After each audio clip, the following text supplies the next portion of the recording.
بچه اگر دوست دارید یه همچین درخشش جذابی روی پوست آبجکتتون داشته باشید، ادامه کلیپ رو همراه من باشید.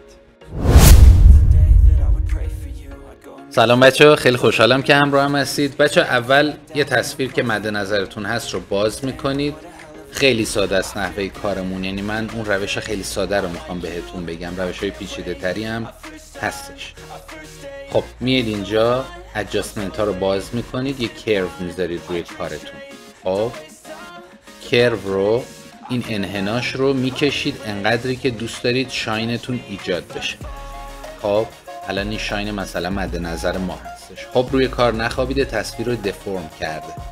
طبق معمول از بلندیف استفاده میکنیم. بلندیف خیلی کمک میکنه بچه توی این موارد. میگیم قسمت های تیره پوست رو برا من بکش بیرون.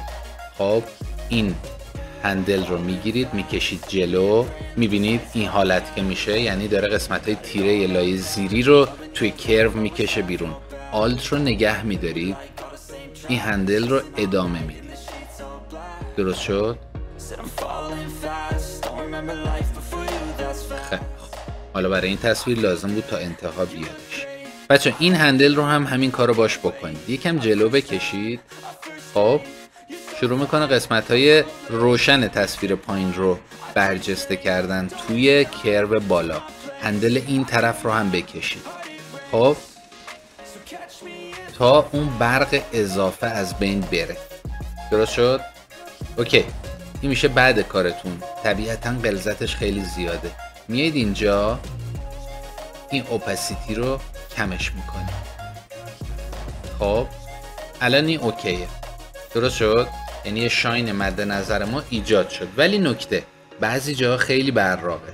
بچه ها میاد روی لاین ماسک، براش رو ور میدارید. خب سافت راوند رو انتخاب میکنید، مشکی رو انتخاب میکنید. چرا؟ چون که میخوایم این قسمت هایی رو حذف بکنیم. و شروع میکنید بچه ها این قسمت هایی که مد نظرتون نیست رو حذف کردن و روی اونها با براش کشیدن. خب بچه ها عکس ما آماده هستش.